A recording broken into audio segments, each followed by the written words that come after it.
Hey, this is Mitch from Core Infusion High Intensity Television. Thanks for choosing the class, and if you're ready to get started, I'm ready to get started. Remember, this class is the property of Core Infusion Hit, copyright 4/24/2017. In today's class, we're going to be talking about what is manhood.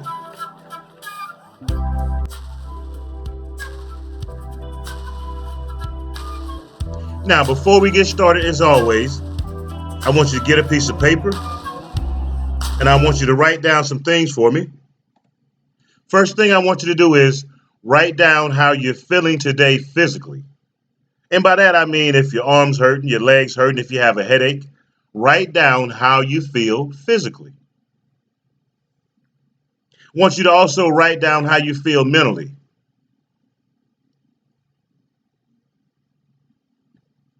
I want you to write down how you feel emotionally. By mentally, I mean, do you have a lot of thoughts going on in your mind? Or is your mind quiet? Or is your mind tired from studying from homework? Emotionally, how do you feel? If you're afraid, if you're excited, if you're happy. And spiritually, how do you feel?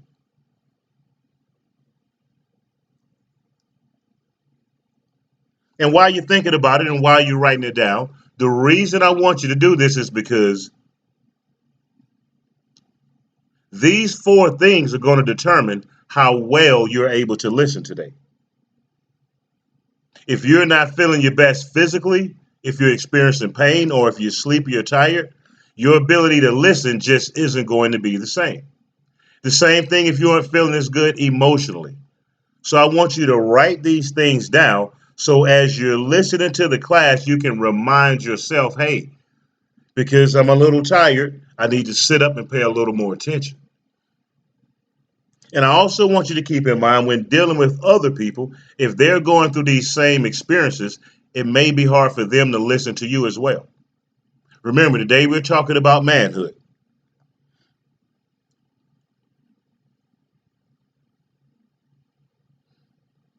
All right, once you have your list and once you've written down how you feel, if there's anything on your list that you see as an emergency, if emotionally you've written down, I feel like everything is lost, I feel like there is no help, I want you to immediately call 911. I want you to get someone who can talk to you. If you're mentally feeling exhausted, if you are mentally feeling that you're at the end of all the things that you can do to make yourself have a better day or a better life, I want you to stop this class and I want you to call 911. I want you to tell them that you were doing a self-evaluation and you've determined that you need some help and you're asking them for help. I also want you to make this a part of your everyday life. Every day I want you to write down or just think about how you're feeling physically, mentally, emotionally, and spiritually. And when you put it down on a piece of paper, it's going to keep you from reacting out of these feelings. It's going to remind you that, hey, wait a minute, I have a headache. So the things people say to me may seem a little extreme. So I need to slow down. You have to realize I'm not feeling that well mentally.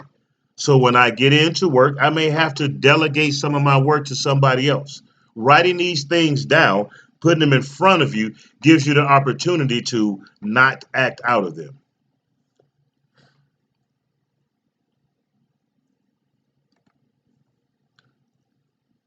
Now remember, today's class is on manhood, and I want to talk about first, what does true manhood look like? Like, what is manhood?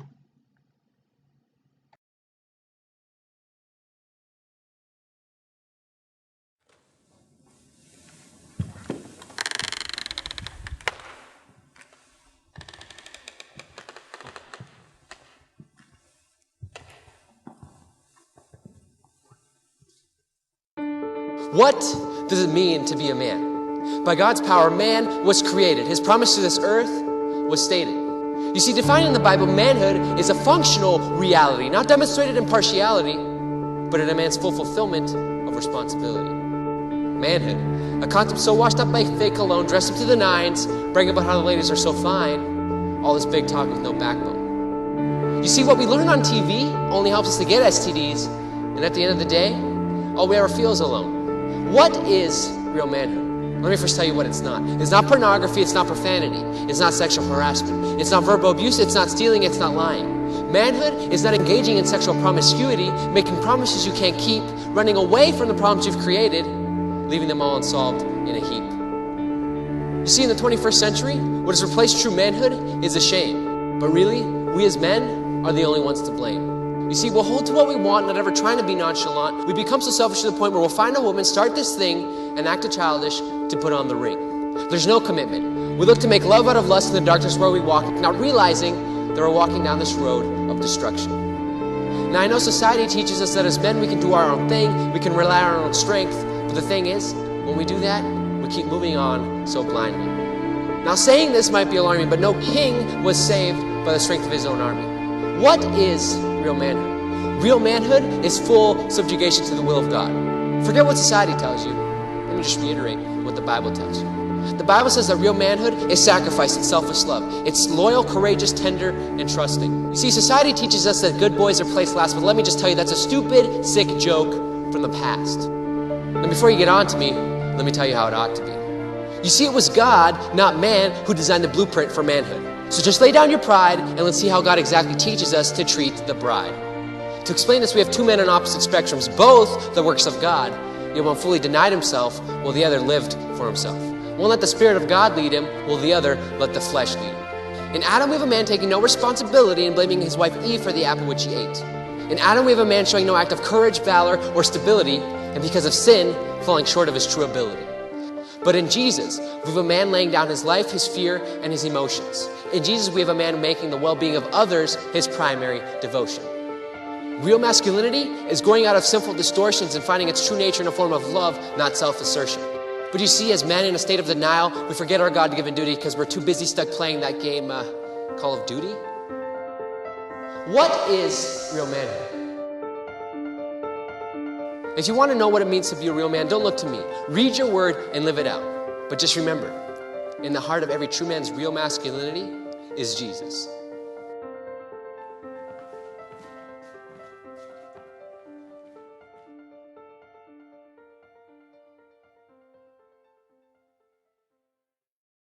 Did you notice that manhood is really built around maintaining some type of principle or some type of base of operation that comes from not hurting other people and has something to do with adding to your environment? The guy's basically saying manhood is being like God, or manhood is being as close to God as I can be. Now, I took a little time and I looked it up, and here's what I found. One definition said manhood is the state or period of being a man rather than a child. Boys in the process of growing to manhood. I'm not sure what that means. The second definition says men. That makes sense. Manhood would be referring to men, especially those of a country, regarded collectively. So it's saying that manhood is a group of men together, like a football team is manhood, or the German male citizens together for a cause, or manhood. And then it puts us in a sentence: Germany had lost the best of her young manhood. Again, it's not giving us a definition of what manhood looked like. So that's why we're going to come up with our own.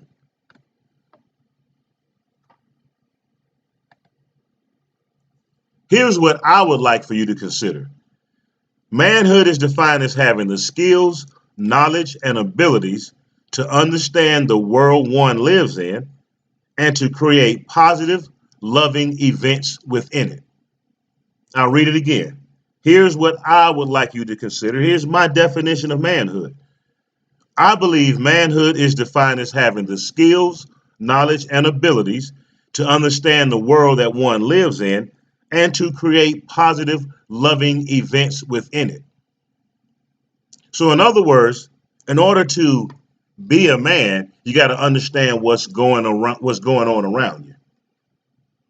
In order to be a man, you have to not only understand what's going on around you, you must have some type of skills or some type of knowledge so you can use what's going on around you to your advantage, so that you can be a positive part of it. Now, the energy of one's manhood should first be directed towards oneself first. In other words, once you realize that I got to understand my world, and once you realize I got to make my world better, first you need to take a look at who I am or who you are. You need to learn to understand yourself. You need to take a look at your limitations. You need to take a look at how you act emotionally. You need to take a look at how you appear physically. You need to take a look at yourself and say, wait a minute, I have decided to make a world a better place. And the best place to start making the world a better place is right here where I am with me. I mean, doesn't that make sense? Because, see, you're going to become a nucleus. You're going to become a nucleus for your environment, or if you will, for your own universe.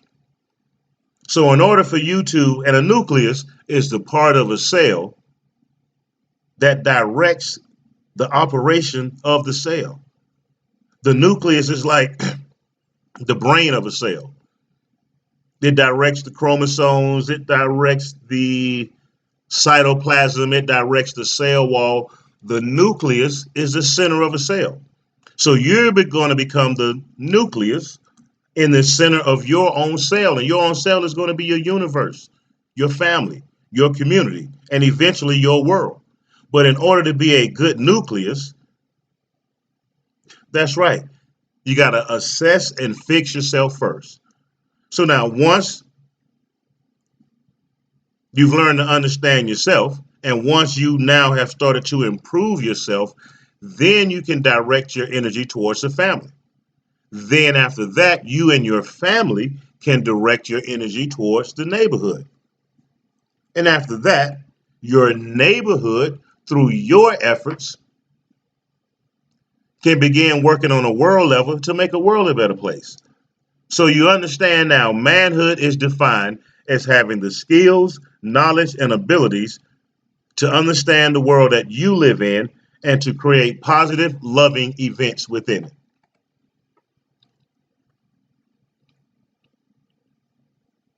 And again, what's the first step of directing your manhood towards yourself? You got to know yourself. You got to love and accept yourself. And you got to seek self-improvement. One of the things you're going to have to do is learn to take criticism. Because I'm going to ask you to go out and ask other people what their opinion is of you. I'm going to ask you to go out and ask other people to tell you what is their opinion of you. And if you're going to grow, you're going to have to understand and how to take correction. There is nothing wrong with being corrected.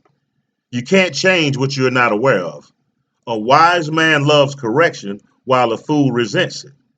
And I'm sure if you sat down and decided to take this course, that is because you want to become a wise man. And again, a wise man loves correction while a fool resents it. So once again, as you start this path on becoming a man or inheriting manhood, I want you to start with the understanding of I have to be comfortable with being corrected.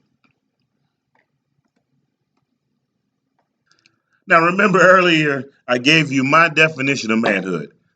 And I told you that I felt manhood is defined as having the skills, knowledge, and abilities to, one, understand the world that we live in, and to, two, create positive, love producing events within this world that we live in. One more time, because I want you to remember this. I want you to remember it, and you're going to hear it over and over again. My definition of manhood is having the skills, knowledge, and abilities to, one, understand the world that we live in, and to two, create positive, loving events within this world. Now, we also had a informal definition of manhood as well. And we said that manhood was being more like God. Now, during this class, I will talk from the viewpoint of many different religions. So I don't want this to turn into a talk about the name of God or which God is Mitch talking about. Which God am I talking about? I'm talking about the entity that you see as God. Whatever you see, if you say Allah, that's who I'm talking about. If you say Yahweh Elohim, that is who I'm talking about. If you say Jehovah, that is who I'm talking about. If you believe that God is a divine entity that cannot be named or termed or understood, that is who I'm talking about. So, one of the qualities of this God that we're talking about is aseity. And according to Christianity, aseity is one of the attributes of God. And it means to be totally independent. Now, think about that. For one, that's saying God is independent, meaning that he can make things happen, him or her can make things happen on his own, on her own, on his own. So that must also mean that manhood is striving to be independent, self reliant, and self motivated. Now, that is not to imply that we don't need other people. That is not it to imply that we aren't going to work with the help of other people. Once again, though, we have to be independent, self reliant, and self motivated. The two can happen at the same time. I can be a part of a team and be independent as well. I can go to practice on my own. I can learn new plays on my own. I can be independent. Now, can I win a team game as an independent player? Of course not. That's not what I'm talking about. Of course not. So I truly understand that life is a team event. But seeing that it is a team event, that in no way implies that as a man, you're not supposed to be independent, self reliant, and self motivated. So, what do I mean by independent? I mean, one, you can financially take care of yourself. For sure, that's independent. Two, you don't need the opinions of other people. You are independent. You may talk to other people for advice. You may talk to other people to change your mindset, but that is a totally different thing from needing other people, from needing other people's opinion. You're going to have to be independent, mentally, emotionally, financially, self reliant. What does that mean?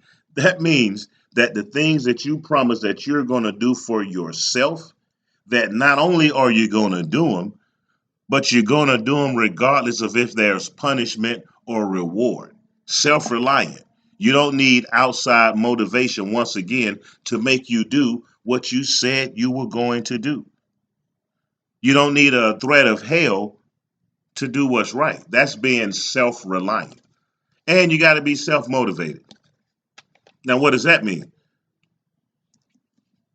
Self motivated means that I have a drive within me that moves me to move forward to accomplish things regardless of the situation at hand. You know, it's very easy to be motivated to doing something when everything is falling into place. It's very easy to be motivated to do something when 100 people are behind you yelling. But self-motivation is kind of contingent on faith, if you will. Self-motivation is an internal drive that's telling you, regardless of a situation, regardless of what's going on, I'm going to do what has to be done. Again, that's called aseity. The next one is goodness. And goodness is having a mindset that is centered around loving yourself and other people.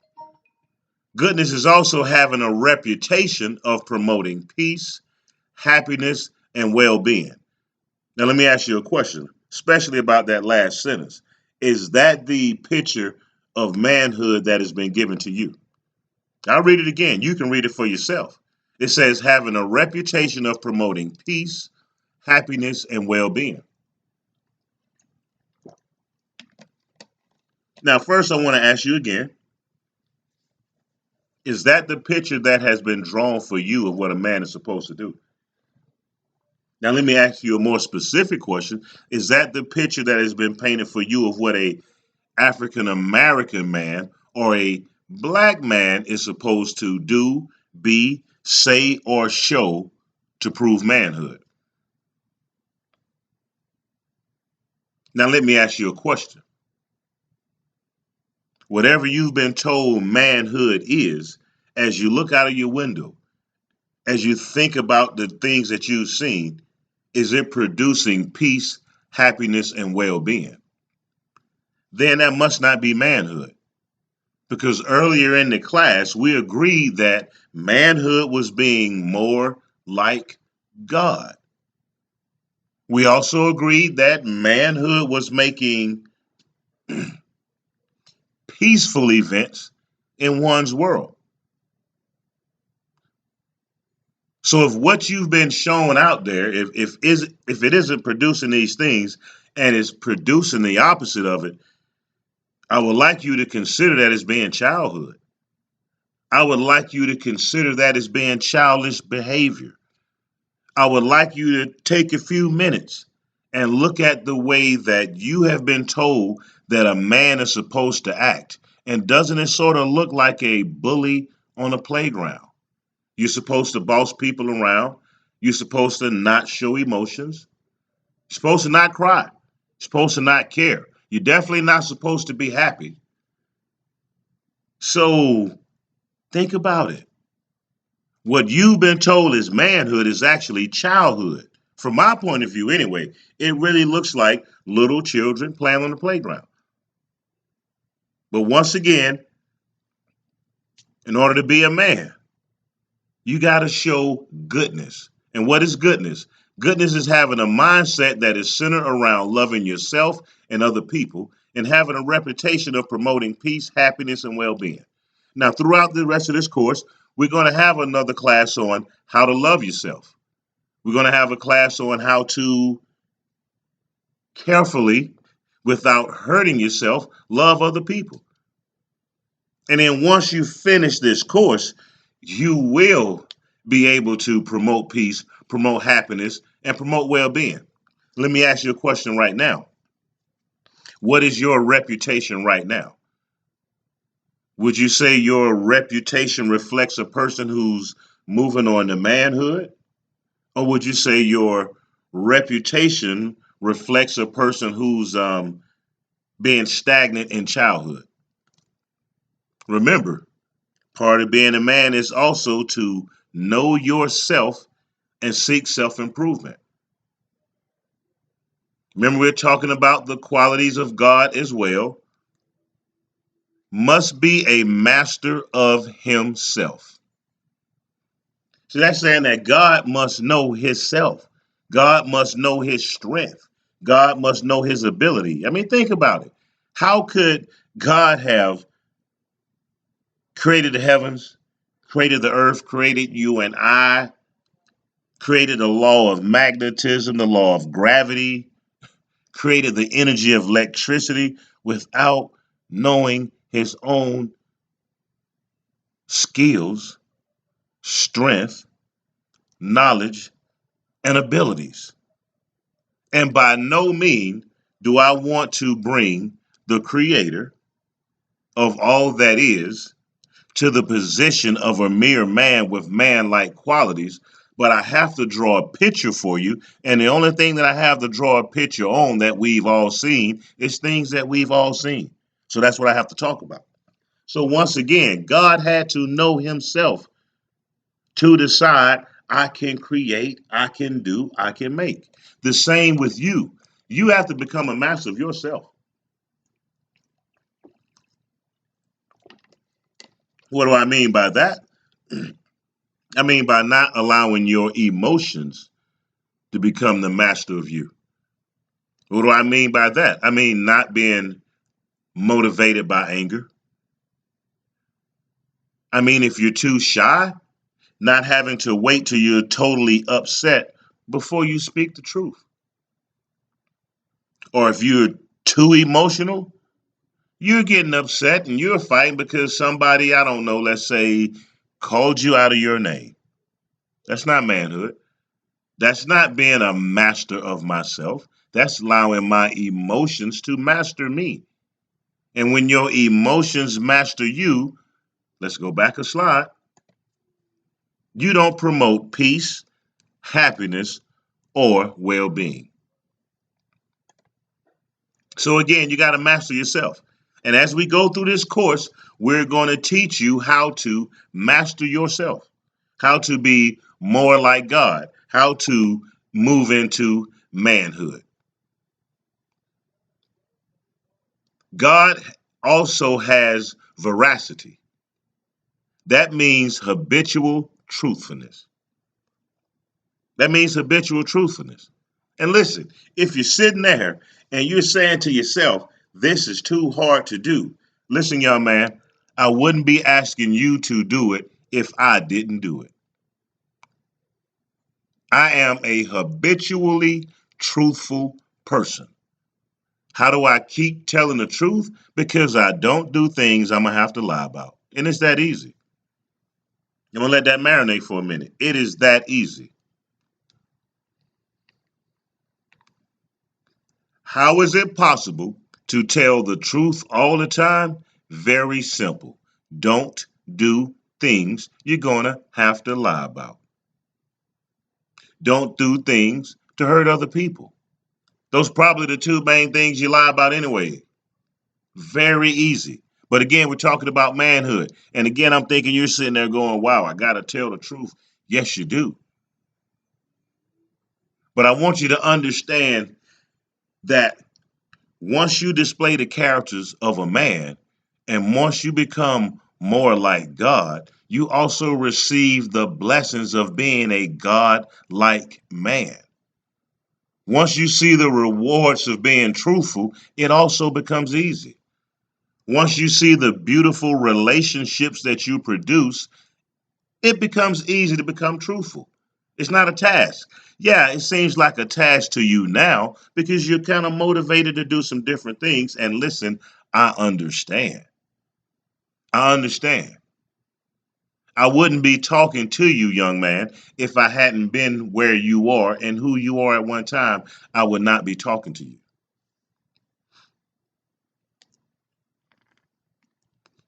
Again, in order to be a man, in order to move into manhood, you got to be more like God. And we are now saying that God has veracity, habitual truthfulness. And what I'm telling to you is if you're going to be a man, you're going to have the habit of telling the truth. And how do you develop the habit of telling the truth? One, don't do things you're going to have to lie about. And two, commit to never hurting anybody. And it may sound like a chore now. It may sound like something that's boring, but I promise you, I promise you, I promise you, the blessings that you're going to receive by becoming a truthful person and being a God-like person will far exceed anything you can imagine in your mind at this time. How do I know? Because there are 12 universal laws that promote the person who practices habitual truthfulness. And we're going to talk about the universal laws later. I want to keep going on here. God also has providence. That means manifesting divine care or direction, prudent management of resources, and foresight. I mean, we already know that, right? People say God can see the future. That's foresight. People say God gives you what you deserve and God blesses those who do the right thing. Okay, that's called prudent management of resources. And God provides divine care. We got water, we got air, we get love, and divine direction. Yep, you got this class. You better believe it.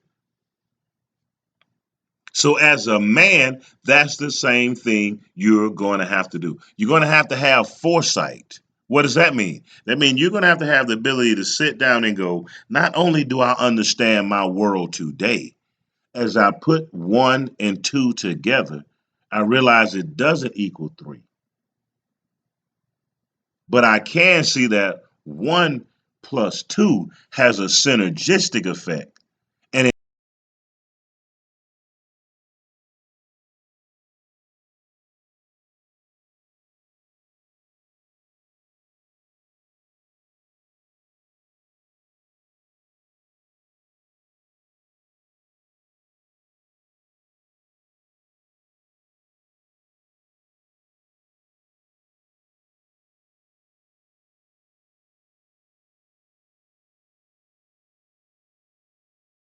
it equals a bunch of possibilities. But me as a man, I can see the possibility that's most likely to happen. Also, foresight means before I make a decision, I sit down and I walk it forward in the future in my mind to see where it's going to take me. That's foresight. Is that what you do? Before you react to something or before you commit to doing something, do you stop and go, okay, by Monday, this is what's going to happen. By Wednesday, this is going to happen. By Friday, what? This is a good decision. This is a good decision. How often do you do that? You should do that with every decision. You should do that with every reaction real quickly. Before I get angry and before I talk loud, what if then that's gonna, then I might have to, okay, I'm gonna keep my mouth closed and sit down and have a very happy day. Have a very happy event. You gotta have foresight.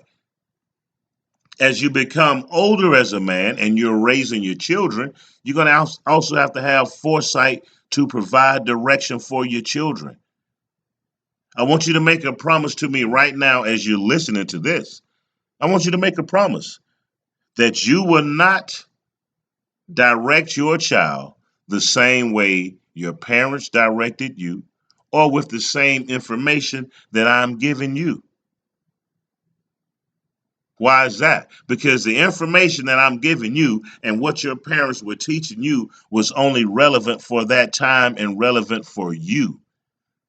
I need you to look at your children and imagine the future that they're going to be adults in and get them ready for that. That makes you a man. That's foresight. It doesn't make you a man to say, well, my mama taught me this and Mitch told me this, so you're going to do it. That doesn't make you a man at all. You're still kicking it in childhood. All right, manifesting divine care, giving direction, prudent management of resources. What I mean by prudent management of resources, real quick, what are your resources? Your one true resource, and you're hearing it from me first. This is my idea, my opinion. There is only one true resource, and that's time. And you're actually hearing it from a person who doesn't believe that time exists. But here's what I'm saying. The one true resource that you have is time. Money isn't a resource. Money is a manifestation of well spent time. People are a resource.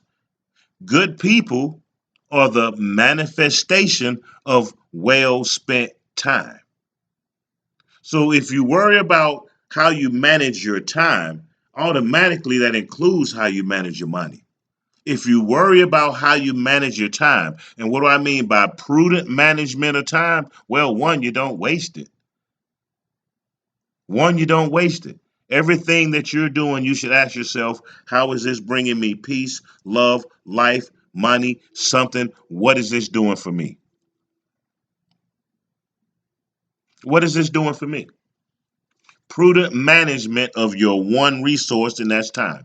And later on in this course, we're going to go through a time management class. I want to keep moving on here. All right, manhood, you got to be mission oriented. What does that mean? That means you got to have something on your mind that you're trying to accomplish, and you got to be trying to do it. Why is that? Because when you got a mission in mind, that's going to take up a lot of your time. That's going to take up a lot of your time. If you have a mission in mind, that's going to take up a lot of your choices. That's going to dictate a lot of your decisions. You got to have a mission. Let me ask you right now, what is your mission? I'll tell you what my mission is. My mission is to get everybody on earth as close to heaven as I can. And how am I doing that? By one, talking to you, by getting you closer to heaven. And I don't mean heaven somewhere out in outer space. I mean a heavenly or happy state of existence. So I want you to get a mission. What is your mission? What do you feel you are on earth to do? Later on in this course, we're going to go over a class that will help you identify your affinities and possibly help you identify what it is God has put you on earth to do. Impeccable. God is impeccable. That means faultless, flawless, irreproachable, and not liable to sin. As a man, same thing. You may think I'm making this up. I hope you don't. I just finished posting on Facebook, talking to one of my Facebook friends, and I told him, you know what? I can honestly look in the mirror and say, it's been a long time since I sinned. How did I get to that point? Because I wanted to be more like God. So how do I not sin? One, I have a mission. My mission does what? Dictates my behavior. What was my mission? To be more God-like. So how do I not sin? I commit to not hurting myself. I commit to not hurting anyone. And I commit to not hurting the universe. Now I'm going to let that marinate for a minute. Man, you got to be impeccable. You have to be in a position where if you were put in front of people and they realize that they can't attack what you're saying, and they realize that what you're saying is the truth. So they say, I know what we'll have to do. We'll have to trap him. And they asked everybody in the audience if he has ever lied, done anything to you, please stand up. And it's in a forum where nobody would dare lie at this time. It's happened before. It's happened before. That exact story has happened before, and somebody had to say, you know what? I can't find nothing wrong with this dude right here. So if one person can do it, you can too. All right? On your way to manhood, you have to be impeccable. You have to become impeccable, faultless, flawless, irreproachable, not liable to sin. You got to become knowledgeable. Knowledgeable means you're acquainted with facts, truths, or principles, as from study or investigation. Anywhere in there did you hear me say knowledge is repeating back what somebody has told you or taught you? Let me read it again. Knowledgeable, acquaintance with facts, truths, or principles, as from study or investigation. Okay? And when I say facts and truths, I'm not talking about how many home runs somebody hit. I'm not talking about trivial, childish things. Because remember, manhood talks about understanding the world. So I'm talking about facts about the world. I'm talking about truths about the world. You got to have knowledge. Also, you got to have wisdom, the ability to use the knowledge. All right, again, manhood. The energy of one manhood should be directed towards themselves first. Know yourself, seek self-improvement.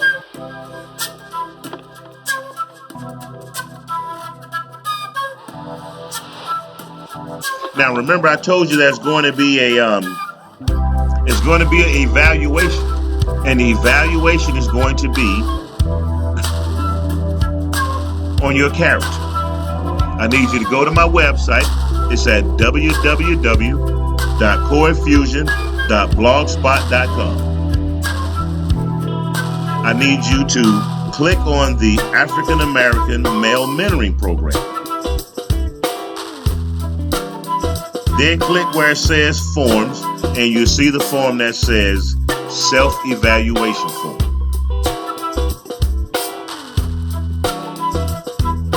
You can either write it down on a separate sheet of paper, you can print it out. If you look at the form, it's going to show on the form the people that I want you to take it to. Your clergyman, your teacher, your counselor at school, 2 of your friends, family members, and they're going to rate you in certain areas. 2 reasons. 2 reasons. One reason, because part of becoming a man is knowing yourself. And in order to know yourself, you got to hear what other people got to say about you. You're just going to have to. The second reason, because I want to prove to the world that what you're learning is making you a better person. So I need that piece of paper. Remember, we talked about facts. We talked about truth. See, not only are you taking a course that's going to teach you to be a better man, but you are also helping me and bring a bigger piece of information to the world. I want to show them that if everybody is taught, or if everybody, I don't want to say talk, if everybody has the opportunity to hear the information that I am sharing with you, that it can make them a better person. And the only way I can do that is, for one, you do the self-evaluation. And for 2, become a better person. Become a better person. And I want to say this now before we go any further.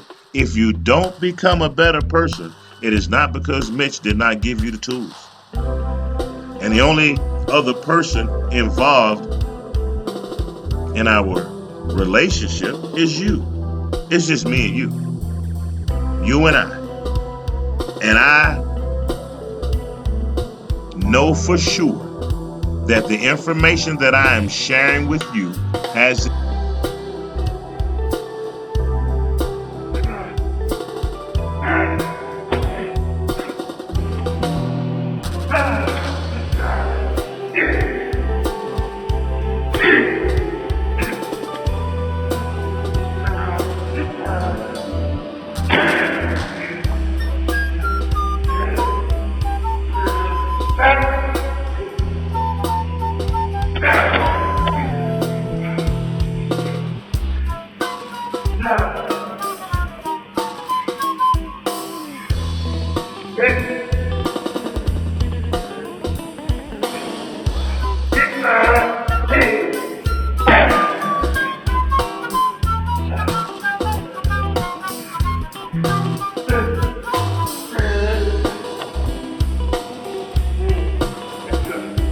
the ability to not only move you into manhood, but I'm going to say it now, to move you into godhood, to make you more like a god than a man.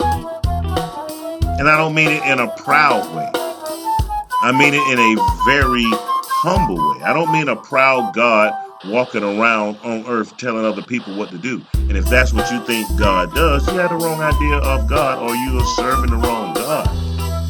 When I say to move you more towards godhood, I mean to make you more impeccable. I mean to make you more loving. I mean to make you use wisdom with your knowledge. So that's what I need from you. I'm not going to hold you up any longer. I appreciate you. I love you. And I thank you for being.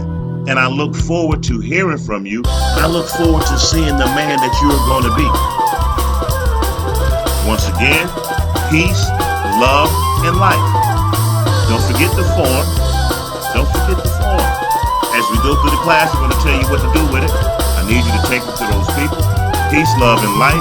This is Mitch from Core Infusion. Have a great and wonderful day.